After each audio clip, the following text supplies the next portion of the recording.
Bonjour les amis, prêts à changer le monde aujourd'hui? En tout cas j'espère. N'oubliez pas de liker, de vous abonner, de commenter et surtout de partager la vidéo. Alors aujourd'hui, le but sera de tenter de changer le regard du monde sur le prosélytisme des médias français en période électorale. En effet, beaucoup de Français croient encore que la télévision française et surtout les médias sont impartiaux et que regarder les chaînes d'information ou le 20h leur apportera le jugement nécessaire pour comprendre ce qui se passe dans le monde ou le sujet dont on va parler dans cette vidéo, à savoir les informer en période électorale afin qu'ils puissent voter en ayant une information complète sur les candidats ou les partis politiques en présence. On va voir que la réalité est très différente et que les chaînes de télé françaises ne sont pas là pour nous informer, mais plutôt pour orienter nos votes d'un côté ou d'un autre en fonction des affinités du propriétaire de la chaîne télé avec tel ou tel candidat aux élections. Ah, d'ailleurs, pour en savoir plus à propos du Médiavert ou de qui possède quelle chaîne de télévision en France, je vous renvoie à mes vidéos précédentes que vous voyez vous s'afficher sur l'écran et que vous retrouverez sur ma chaîne YouTube Change le Monde.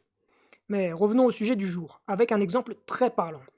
Alors ça se passe sur TF1, au journal de 20h, au sujet des élections européennes 2024. Et vous allez voir que, plutôt que de fournir des informations essentielles sur la candidate macroniste invitée ou sur son futur programme aux européennes, le journaliste va essentiellement reprendre les éléments de langage du gouvernement en présentant carrément le Rassemblement national comme son unique adversaire. Comme s'il n'y avait pas d'autres partis politiques qui se présentent aux élections européennes. Tout ça au JT de 20h, le plus regardé en France, devant des millions de téléspectateurs. Regardez. Bonsoir Valérie Ayé, merci d'avoir accepté notre invitation. Vous êtes députée européenne, vous avez été désignée aujourd'hui même tête de liste du parti Renaissance, c'est le parti d'Emmanuel Macron pour les élections européennes. C'est le 9 juin prochain. Les Français ne vous connaissent pas encore. J'ai 37 ans, je viens de la Mayenne. J'ai la chance d'avoir grandi dans une ferme avec ma sœur et mon frère. Mes parents étaient agriculteurs. Je me suis engagée très jeune dans la vie politique puisque je suis devenue conseillère municipale de mon village à 21 ans. En 2017, j'ai rejoint Emmanuel Macron.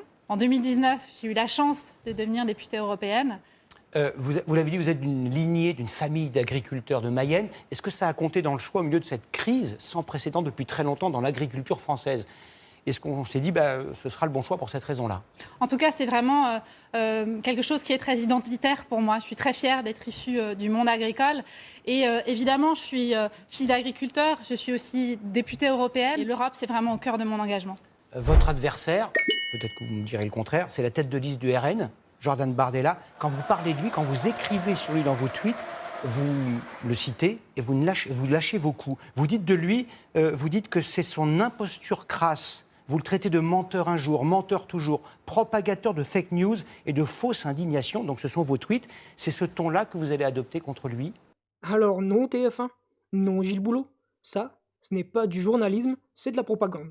Ce que vous auriez pu faire, par exemple, c'est présenter tous les autres partis politiques qui ont déjà déclaré leur candidature, comme Raphaël Glucksmann du Parti Socialiste, Manon Aubry de la France Insoumise, Marie Toussaint, Europe Écologie Les Verts, François-Xavier Bellamy, Les Républicains, Marion Maréchal, Reconquête, Léon Desfontaines du Parti communiste français, plus tous les autres qui sont moins connus, Écologie au centre, Parti radical de gauche, Parti animaliste, Lutte ouvrière, Alliance rurale, Union populaire républicaine, Territoire en mouvement, Les Patriotes, Écologie positive et Territoire, Equinox, Europe démocratie espéranto, Europe équitable, Parti pirate et Ruralité.